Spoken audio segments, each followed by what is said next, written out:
Hello नमस्ते जय हिंद दोस्तों, मेरा नाम करण है और मैं आपके लिए कमांडो करियर एकेडमी के लर्निंग प्लेटफॉर्म में मैं आपका स्वागत करता हूँ। ठीक है, तो आज की जो स्पेशल क्लास होने वाली है अग्निवीर स्पेशल क्लास होने वाली है। ठीक है, तो आज के जो मोस्ट इंपॉर्टेंट किसके विज्ञान के जो मोस्ट इंपॉर्टेंट क्वेश्चन है जो एग्जाम के दृष्टिकोण से आपके लिए महत्वपूर्ण है वो क्वेश्चन आज हम लेने वाले हैं। तो चलिए अपने आज क्लास शुरू करते हैं। ठीक है, तो पहला क्वेश्चन होगा अपने लिए,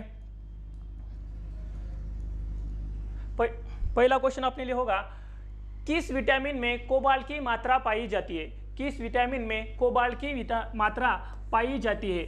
ऐसा कौन सा विटामिन है कि जिसमें कोबाल्ट की मात्रा ज्यादातर पाई जाती है? तो पहला ऑप्शन है अपना विटामिन बी, दूसरा ऑप्शन है विटामिन B7, तीसरा ऑप्शन है विटामिन B12 और चौथा ऑप्शन है अपना विटामिन सी। तो कोबाल्ट की मात्रा सबसे ज्यादा किस में पाई जाती है? Vitamin B12। किस में पाई जाती है दोस्तों? विटामिन B12 में। विटामिन B12 का रासायनिक नाम क्या है मित्रों? साइनोकोबालामाइन। कौन सा है मित्रों?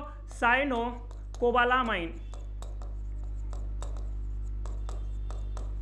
साइनोकोबालामिन भी हम इसे कह सकते हैं। देखो, कोबालामिन मतलब कोबाल्ट का जिसमें ज्यादातर प्रचुरता होती है उसे हम विटामिन B12 भी हम कह सकते हैं। तो दोस्तों चलिए अगला क्वेश्चन देखते हैं हम। अगला वाला क्वेश्चन है, निम्नलिखित में से जीवाणु जनित रोग कौन सा है? यह जीवाणु जनित रोग कौन सा है? ठीक है, तो जीवाणु और एक होता है विषाणु। ठीक है, तो हम जीवाणु जनित रोग कौन सा है अपना? तो पहला ऑप्शन है अपना टाइफाइड, दूसरा ऑप्शन रेबीज, तीसरा ऑप्शन खसरा और चौथा ऑप्शन है उपयुक्त सभी। तो इसमें का सही जवाब मित्रों टाइफाइड। क्या है मित्रों? टाइफाइड, जो कि जीवाणु से होता है। कौन से जीवाणु से होता है? तो साल्मोनेला टाइफी। कौन से जीवाणु से होता है मित्रों? Salmonella typhi. साल्मोनेला टाइफी इस जीवाणु से होता है। कौन से जीवाणु से होता है मित्रों? Salmonella typhi. अगर आपको क्वेश्चन पूछा जाता है या सवाल पूछा जाता है कि टाइफाइड कौन से जीवाणु से होता है, तो कौन सा जीवाणु बोलने का? Salmonella typhi. और एक क्वेश्चन पिछली बार के एग्जाम में आया था कि जीवाणु से होने वाला रोग एक और है तपेदिक। कौन सा है? तपेदिक। कौन सा रोग है मित्रों? तपेदिक। एक टाइफाइड और दूसरा तपेदिक, ये दो ज्यादातर सवाल एग्जाम में बार बार पूछी जाती है। तो आपको ध्यान में रखना है कौन सा जीवाणु जनित रोग कौन सा है? एक टाइफाइड, दूसरा तपेदिक। चलो दोस्तों अगला वाला क्वेश्चन हम देखने वाले हैं। तो अगला वाला क्वेश्चन है, ओजोन का रासायनिक सूत्र क्या है? ठीक है, ओजोन का रासायनिक सूत्र क्या है? क्या नाम है मित्रों? ओजोन। आपने ज्यादातर बार ओजोन ये नाम बार बार सुना होगा। तो आपको क्या पूछा है कि रासायनिक सूत्र। देखो दोस्तों, विज्ञान का जो अग्निवीर का जो पेपर रहता है तो उसमें ज्यादातर सवाल किससे पूछे जाते हैं? रासायनिक सूत्र से। किससे पूछे जाते हैं? रासायनिक सूत्र से। अपना अगले वाला क्वेश्चन यही है कि ओजोन का रासायनिक सूत्र कौन सा है? तो ओजोन का रासायनिक सूत्र ऑप्शन क्रमांक पहला अपना O2, ऑप्शन क्रमांक B O3, ऑप्शन क्रमांक C O और ऑप्शन क्रमांक 4 है अपना इनमें से कोई नहीं। तो सही जवाब है मित्रों O3। क्या है दोस्तों? O3। O3 को ही हम क्या कह सकते हैं? ओजोन। क्या कह सकते हैं? ओजोन। ओजोन का रासायनिक सूत्र कौन सा है मित्रों? O3। अब पहला ऑप्शन वाला देखते हैं O2। O2 मतलब जो हम शोषण करते तो उसमें ज्यादातर बार अंदर क्या लेते हैं? ऑक्सीजन और बाहर क्या छोड़ते हैं? Carbon dioxide. तो O2 का मतलब होता है ऑक्सीजन। O2 का मतलब क्या है मित्रों? ऑक्सीजन। क्या है? ऑक्सीजन। O3 का मतलब होता है ओजोन। O3 का मतलब क्या है दोस्तों? O3 का मतलब होता है ओजोन। ठीक है, O3 को हम और एक या ओजोन से जो अपने जो सूर्य है या सूरज से जो अल्ट्रावायलेट किरण आती है, कौन सी मित्रों? अल्ट्रावायलेट किरण। कौन सी किरण है? अल्ट्रावायलेट रे हम जिसे कहते हैं, उससे ओजोन ही अपने पृथ्वी की सुरक्षा करता है। इसलिए इसे पृथ्वी का सुरक्षा कवच भी हम कह सकते हैं। पृथ्वी का सुरक्षा कवच। सुरक्षा कवच भी हम इसे कह सकते हैं। जो सूर्य से अल्ट्रावायलेट किरणें पृथ्वी पर आती है उसके बचाव में ओजोन क्या करता है? पृथ्वी का संरक्षण करता है। इसलिए ओजोन को हम पृथ्वी का सुरक्षा कवच भी कह सकते हैं। लेकिन अगर आपने को तीसरा भी क्वेश्चन पूछा जाए कि ओजोन का क्षय किससे होता है, तो होता है CFC यानी कि क्लोरोफ्लोरोकार्बन। कौन सा मित्रों? क्लोरोफ्लोरोकार्बन। ये ओजोन के क्षय में काम में आता है या ओजोन का क्षय इससे होता है, क्लोरोफ्लोरोकार्बन। अब पूछो कि क्लोरोफ्लोरोकार्बन क्या है? अपना घर का जो फ्रिज होता है या रेफ्रिजरेटर होता है उसमें ज्यादातर ये वायु पाई जाती है। कौन सी वाली? क्लोरोफ्लोरोकार्बन। कार्बन। ठीक है, ओ ऐसा कोई ये धातु नहीं है या ऐसा कोई गैस ही नहीं है। और चौथा ऑप्शन है इनमें से कोई नहीं। ठीक है, सही जवाब कौन सा है मित्रों अपना ऑक्सीजन। कौन है? O3। ओजोन का रासायनिक सूत्र कौन सा है? O3। चलो अगला वाला क्वेश्चन देखेंगे। टेलीस्कोप। टेलीस्कोप क्या है मित्रों? टेलीस्कोप की खोज किसने की थी? तो टेलीस्कोप क्या है मित्रों? दूरबीन। दूरबीन की खोज किसने की थी? तो ऑप्शन क्रमांक पहला न्यूटन है क्या? नहीं। ऑप्शन क्रमांक 2 गैलीलियो हो सकता है। ऑप्शन क्रमांक 3 आइंस्टाइन। ऑप्शन क्रमांक 4 इनमें से कोई नहीं। तो सही जवाब है मित्रों अपना गैलीलियो। कौन है? गैलीलियो। कौन है मित्रों? गैलीलियो। देखो टेलीस्कोप की खोज गैलीलियो ने 1609 में की थी। कब की थी मित्रों? 1609 में। टेलीस्कोप की खोज गैलीलियो ने कब की थी? 1609 में। अपना पहला वाला ऑप्शन आता है न्यूटन। न्यूटन किससे संबंधित है? तो न्यूटन ने गति के 3 नियम बताए थे अपने को। गति के नियम, या हम कह सकते हैं गति का नियम का आविष्कार किसने किया? तो किसने किया था? न्यूटन ने। गति के कितने नियम थे न्यूटन ने बताए थे? 3। वो कौन कौन से थे? पहला नियम है जड़त्व का नियम, दूसरा नियम है मित्रों संवेग, और तीसरा नियम है क्रिया प्रतिक्रिया। क्या है मित्रों? क्रिया प्रतिक्रिया। क्रिया प्रतिक्रिया। अगर आपको पूछा जाए कि गति का नियम किसने आविष्कार किया था? गति का नियम न्यूटन ने। उसके 3 नियम बताए, जड़त्व, संवेग और क्रिया प्रतिक्रिया। ठीक है, अगला वाला ऑप्शन देखेंगे आइंस्टाइन। आइंस्टाइन ने क्या बताया था दोस्तों? सापेक्षवाद का सिद्धांत। सापेक्षवाद का सिद्धांत किसने हमें दिया है? तो कौन है? आइंस्टाइन। कौन है? आइंस्टाइन। सापेक्षवाद का सिद्धांत हमें किसने दिया है? आइंस्टाइन। लेकिन अपना जो सही जवाब है टेलीस्कोप की खोज किसने की थी? तो किसने की थी? गैलीलियो। तो चलो दोस्तों अगला वाला क्वेश्चन हम देखने वाले हैं। ठीक है, तो अगला वाला क्वेश्चन है विद्युत प्रतिरोध की इकाई कौन सा है मित्रों? विद्युत प्रतिरोध की इकाई निम्नलिखित में से कौन सी है? ठीक है, ज्यादातर क्वेश्चन हमें अग्निवीर जीडी से या जो विज्ञान का जो पेपर होता है, ठीक है, उसमें ज्यादातर क्वेश्चन इकाई, रासायनिक सूत्र ऐसे ही ज्यादातर पूछे जाते हैं, या विटामिन, इससे ज्यादा क्वेश्चन पूछे थे। हमें क्या पूछा है? इकाई। किसकी इकाई? किसकी इकाई पूछा है हमें? किसकी इकाई पूछा है मित्रों? तो विद्युत प्रतिरोध। कौन सा है मित्रों? विद्युत प्रतिरोध। पहला ऑप्शन है मित्रों मीटर, दूसरा ऑप्शन है सेकंड, तीसरा ऑप्शन है ओम, और चौथा ऑप्शन है हमारा एम्पियर। ठीक है, तो सही जवाब कौन सा है मित्रों अपना? ओम। क्या है? ओम। ओम क्या है मित्रों? विद्युत प्रतिरोध जो है, विद्युत प्रतिरोध की क्या है? इकाई। देखते हैं जो अपना सवाल है, सवाल में जो अपना पहला ऑप्शन है कौन सा है? मीटर। दोस्तों मीटर क्या है? लंबाई मापने का इकाई है। लंबाई मापने की इकाई कौन सी है मित्रों? मीटर। लंबाई मापने की इकाई कौन सी है मित्रों? मीटर। सेकंड, सेकंड क्या है मित्रों? हम जो अवधि या टाइम मोजते या टाइम की इकाई कहे तो कौन सी मित्रों? सेकंड। कौन सी है? सेकंड। टाइम की इकाई कौन सी दोस्तों? सेकंड। ठीक है, ओम तो हमें पता चला है विद्युत प्रतिरोध की, लेकिन चौथा ऑप्शन हमारा है कि एम्पियर। एम्पियर मित्रों किसकी इकाई है? तो धारा की इकाई है। किसकी इकाई है? धारा, या इसे हम अंग्रेजी में करंट भी कह सकते हैं। क्या है? करंट। इसे हम क्या कह सकते हैं? करंट, या धारा की या करंट की इकाई कौन सी है मित्रों? एम्पियर। ओम मतलब विद्युत प्रतिरोध क्या होता है मित्रों? जो अपनी धारा होती है, जो धारा की जो स्पीड होती है, क्या है? धारा की जो स्पीड होती है वो किस में मापी जाती है, या विद्युत प्रतिरोध की इकाई कौन सी होती है मित्रों? ओम। तो ध्यान में रखो, धारा की स्पीड मतलब अपना करंट है, करंट या धारा, तो धारा की स्पीड। तो सही जवाब कौन सा है मित्रों अपना? ओम। विद्युत प्रतिरोध की इकाई कौन सी है मित्रों? ओम। ठीक है दोस्तों, अगला वाला क्वेश्चन हम देखने वाले हैं। रेशम कीट। रेशम कीट का अध्ययन किसे कहते हैं या कहलाता है? रेशम कीट। ठीक है, ऑप्शन क्रमांक पहला है अपना सेरीकल्चर, ऑप्शन क्रमांक 2 है मित्रों पीसी कल्चर, ऑप्शन क्रमांक 3 है मित्रों एपी कल्चर, और ऑप्शन क्रमांक 4 इनमें से कोई नहीं। ठीक है, तो पहला वाला ऑप्शन देखेंगे सेरीकल्चर, दूसरा ऑप्शन है अपना पीसी कल्चर। पीसी यानी क्या है मित्रों? मछलियां। पीसी यानी क्या है? मछलियों। मछलियों का अध्ययन जिस शाखा में किया जाता है उसे क्या कहते हैं मित्रों? सेरीकल्चर। मछलियों का अध्ययन जिस शाखा में किया जाता है उसे क्या कहते हैं मित्रों? पीसी। पीसी यानी मछली। क्या है मित्रों? पीसी यानी क्या होता है? मछली। मछली का अध्ययन क्या कहते हैं? PC culture. ऑप्शन क्रमांक अगला वाला देखेंगे एपी कल्चर। मधुमक्खी समझते हैं, मधुमक्खी। मधुमक्खी के अध्ययन को, मधुमक्खी के अध्ययन को क्या कहा जाता है? AP culture. मधुमक्खी के अध्ययन को क्या कहा जाता है मित्रों? AP culture. ठीक है, तो अपना पहला ऑप्शन था सेरीकल्चर। जो रेशम है, रेशम, रेशम के अध्ययन को ही क्या कहा जाता है मित्रों? सेरिकल्चर कहा जाता है। देखो तीन जवाब आते हैं हमें यहाँ से। रेशम का अध्ययन सेरिकल्चर, मछली का अध्ययन पिसिकल्चर, मधुमक्खी का अध्ययन क्या है मित्रों, एपीकल्चर। ठीक है दोस्तों, अगला वाला क्वेश्चन हम देखेंगे। अगला वाला क्वेश्चन है मित्रों कि मानव शरीर की सबसे मजबूत हड्डी कौन सी है? कौन सी है? मानव शरीर की सबसे मजबूत हड्डी कौन सी है? क्या पूछा है हमें? सबसे मजबूत। ऑप्शन क्रमांक पहला अपना है मित्रों जबड़े की हड्डी, ऑप्शन क्रमांक दूसरा है नाक की हड्डी, ऑप्शन क्रमांक 3 है हाथ की हड्डी, ऑप्शन क्रमांक 4 है इनमें से कोई नहीं है। तो अपना जो सही जवाब है मित्रों वो कौन सा है? इनमें से कोई नहीं, इनमें से कोई नहीं। क्योंकि मानव शरीर की सबसे मजबूत हड्डी फीमर कहा जाता है। फीमर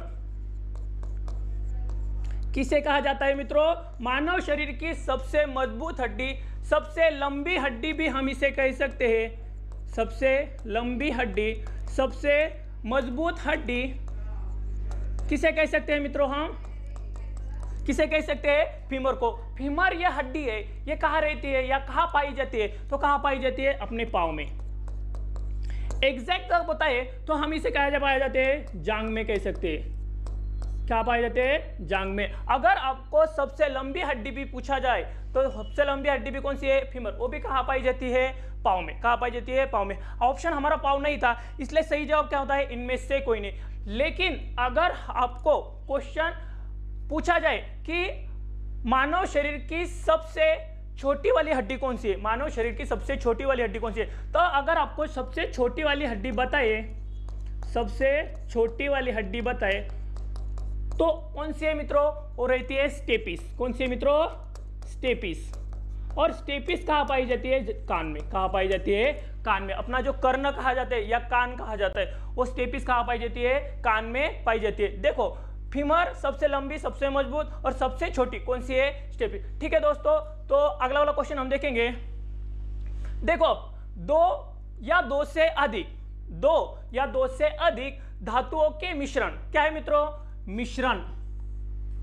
धातुओं के मिश्रण को क्या कहलाते हैं? क्या कहते हैं? ऑप्शन क्रमांक पहला धातु हो सकता है। क्या धातु मतलब क्या है? एक ही धातु होता है। लेकिन हमें प्रश्न क्या पूछा है कि दो या दो से अधिक, मतलब धातु हो सकता है अपने यहाँ? नहीं, धातु है। धातु कौन से है? धातु। ठीक है। अधातु हो सकता है क्या हमारा ऑप्शन? नहीं। ठीक है। उपधातु भी नहीं हो सकता। लेकिन हमारा सही जवाब कौन सा है? मिश्र धातु। क्या है मित्रों?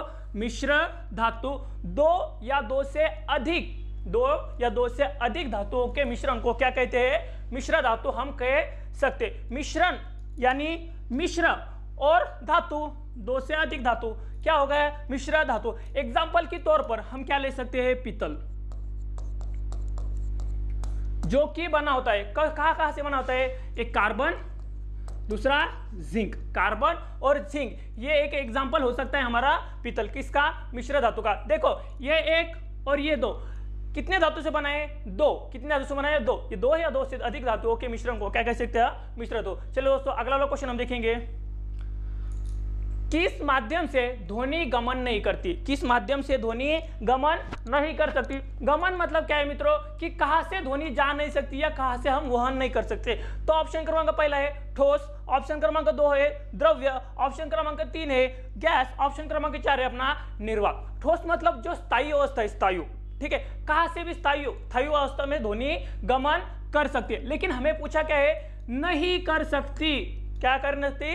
ध्वनि गमन नहीं कर सकती। ऑप्शन क्रमांक पहला ठोस हो नहीं सकता, ऑप्शन क्रमांक द्रव्य, पानी में भी ऑक्सीजन कहाँ तक रहती है, मतलब जो द्रव्य अवस्था है, लिक्विड है, उसमें भी ज्यादातर ध्वनि जाती है। ठीक है। उसके बाद क्या ऑप्शन? गैस। गैस में तो सवाल ही नहीं उठता। और चौथा ऑप्शन कौन सा है मित्रों? हमारा निर्वात। तो सही जवाब है मित्र हमारा निर्वात। क्या है? निर्वात। अगर आपको पूछा जाए कि किस माध्यम में ध्वनि गमन नहीं करती, तो सही जवाब क्या है मित्रों? निर्वात। क्या है? निर्वात। ठीक है। अगला वाला क्वेश्चन हम देखेंगे। अमीबा है। अमीबा क्या है? अमीबा क्या है? एक कोशिका है, दो कोशिका है, बहुकोशिका है या उपयुक्त में से कोई ही नहीं है? तो अमीबा एक छोटा सा कीड़ा है, लेकिन वो कीड़ा एक पेशीय है। एक पेशीय कह सकते हैं हम उसे, या एक कोशिका है। अमीबा क्या है मित्रों? एक कोशिका है। अमीबा क्या है मित्रों? एक कोशिका है। ठीक है। अगला वाला क्वेश्चन हम देख सकते हैं। ठीक है। लोहे पर जंग लगना क्या है मित्रों? जंग लगना किसका उदाहरण है या उदाहरण है? तो किसका उदाहरण मित्रों? भौतिक परिवर्तन है ये, रासायनिक परिवर्तन है, या दोनों भी है, या उपयुक्त में से कोई भी नहीं है।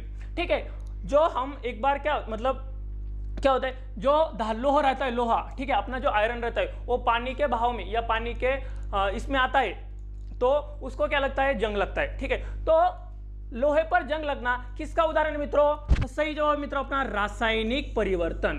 क्या है मित्रों?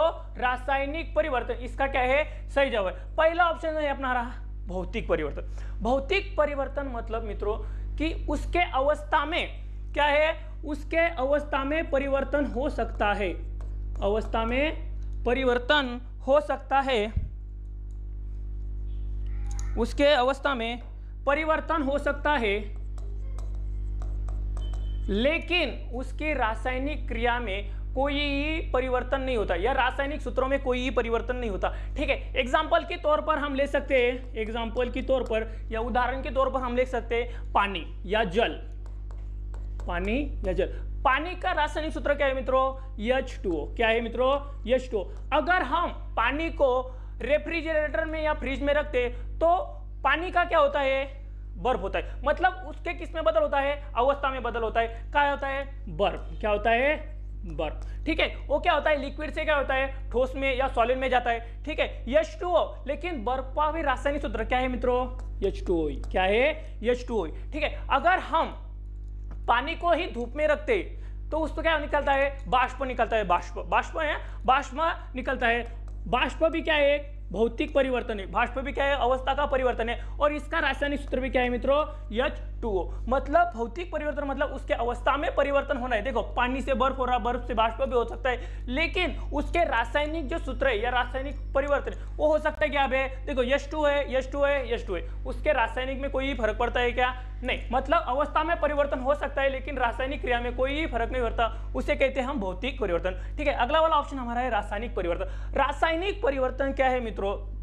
कि उसके अवस्था में परिवर्तन हो सकता है। ठीक है, अवस्था में परिवर्तन हो सकता है लेकिन उसके रासायनिक क्रिया में भी परिवर्तन हो सकता है। एग्जाम्पल के तौर पर हम क्या लेते हैं? लोहा, या इसे उसे क्या कह सकते हैं हम? आयरन। क्या कह सकते हैं? आयरन। आयरन का रासायनिक सूत्र क्या है मित्रों? Fe। क्या है? Fe। अगर हम लोहे को पानी या हवा के बहाव में लाया जाता है, एक तो पानी यानी एयर या वाटर, पानी अगर हवा के प्रभाव में लाया जाता है तो उसका जो रासायनिक परिवर्तन होता है उसको लोहे को क्या लगता है? फिर जंग। क्या लगता है? जंग। लोहे को लगता है जंग, लोहे को जंग लगता है। और जंग लगने के कारण उसको जंग लगने के कारण उसके जंग लगने के कारण उसके रासायनिक सूत्र में क्या होता है मित्रों? बदल होता है। तो इसका Fe का क्या होता है? Fe तो रहता ही है लेकिन उसमें एयर आता है, मतलब ऑक्सीजन आता है, ऑक्सीजन, और उसके साथ क्या आता है? H2O। देखो इसके रासायनिक परिवर्तन हुआ क्या नहीं? मतलब लोहा का जंग लगना रासायनिक परिवर्तन है क्या नहीं मित्रों? ठीक है, और दोनों मतलब भौतिक और रासायनिक दोनों भी परिवर्तन एक ही अवस्था में होते हैं। मोमबत्ती का जलना या मोम का जलना, मोम का जलना, ये क्या हो सकता है मित्रों? हमारा दोनों, वो भौतिक भी परिवर्तन हो सकता है और रासायनिक भी परिवर्तन हो सकता है। ठीक है, तो अगला वाला क्वेश्चन हम देख सकते हैं मित्रों। सोडियम, सोडियम, सोडियम को किस में रखा जाता है? सोडियम को किस में रखा जा सकता है? देखो मित्रों, सोडियम अगर हवा के बहाव में आता है या उसे बाहर निकाल जाता है तो उसका विस्फोट होता है, उसमें आग लगना शुरू होता है। किसमें? उसमें आग लगना शुरू होता है। इसलिए सोडियम को बंद डब्बे में या पैक करके रखा जा सकता है या स्टोर करके हम क्या कर सकते हैं? उसे रख सकते हैं। इसकी वजह से वो क्या रहता है? तो हमें प्रश्न क्या पूछा है कि सोडियम को किस में रखा जाता है? ऑप्शन क्रमांक पहला जल है, ऑप्शन क्रमांक 2 कांच की शीशी है, ऑप्शन क्रमांक 3 केरोसिन है, ऑप्शन क्रमांक 4 उपयुक्त में से कोई नहीं। तो सही जवाब क्या है मित्रों? अपना केरोसिन। क्या है मित्रों?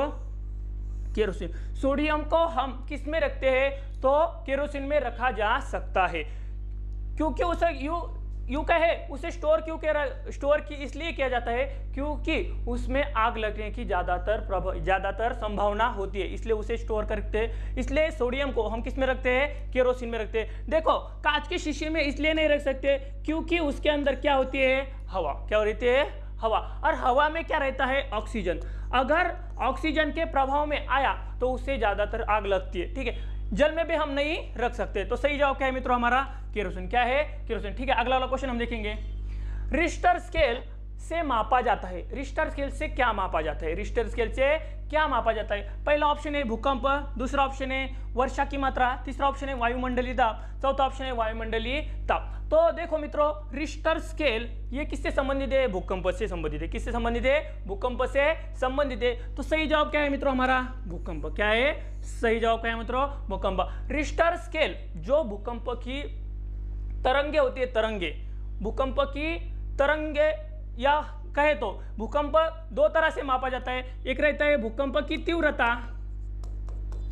और एक रहता है भूकंप की तरंग। भूकंप को दो तरह मापा जाता है, एक रहता है भूकंप की तीव्रता, दूसरा रहता है भूकंप की तरंग। अगर तीव्रता रही तो क्या रहता है? Richter scale. तीव्रता किस में मापी जाती है मित्रों? रिश्टर स्केल में। किस में मापी जाती है मित्रों? रिश्टर स्केल में। भूकंप की तीव्रता किस में मापी जाती है मित्रों? रिश्टर स्केल में। अगर आपको प्रश्न पूछा जाए कि भूकंप की तरंगे किस में मापी जाती है, तो सिस्मोग्राफ। क्या है मित्रों? सिस्मोग्राफ। ध्यान में रखो मित्रों, भूकंप की तीव्रता रिश्टर स्केल में मापी जाती है और भूकंप का जो तरंग है वो सिस्मोग्राफ में मापा जाता है। अगला वाला ऑप्शन देखेंगे, वर्षा की मात्रा। वर्षा की मात्रा किस में मापी जाती है? तो हीटोमीटर। क्या है मित्रों? हीटोमीटर। ध्यान में रखो, वर्षा की मात्रा किस में रही जाती है? हीटोमीटर में। वर्षा की मात्रा किस में मापी जाती है? हीटोमीटर में। अगला वाला क्वेश्चन देखेंगे, अगला वाला ऑप्शन देखेंगे, वायुमंडलीय दाब। वायुमंडलीय दाब, और रहता है एक वायुमंडलीय ताप। वायुमंडलीय दाब जो मापा जाता है उसे मापा जाता है बैरोमीटर से। किसे मित्रों? बैरोमीटर से। वायुमंडलीय दाब किससे मापा जाता है मित्रों? बैरोमीटर से। वायुमंडलीय दाब किससे मापा जाता है? बैरोमीटर से। और अगला वाला जो ऑप्शन है हमारा कि वायुमंडलीय दाब किससे मापा जाता है, तो रहता है मित्रों थर्मामीटर। थर्मामीटर।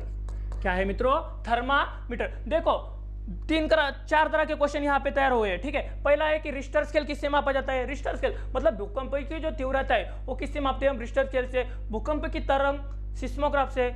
वर्षा की मात्रा हीटोमीटर से।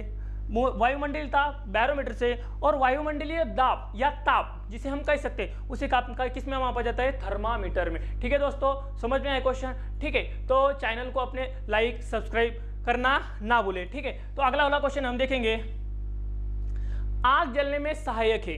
आग जलने में कौन सी गैस सहायक है?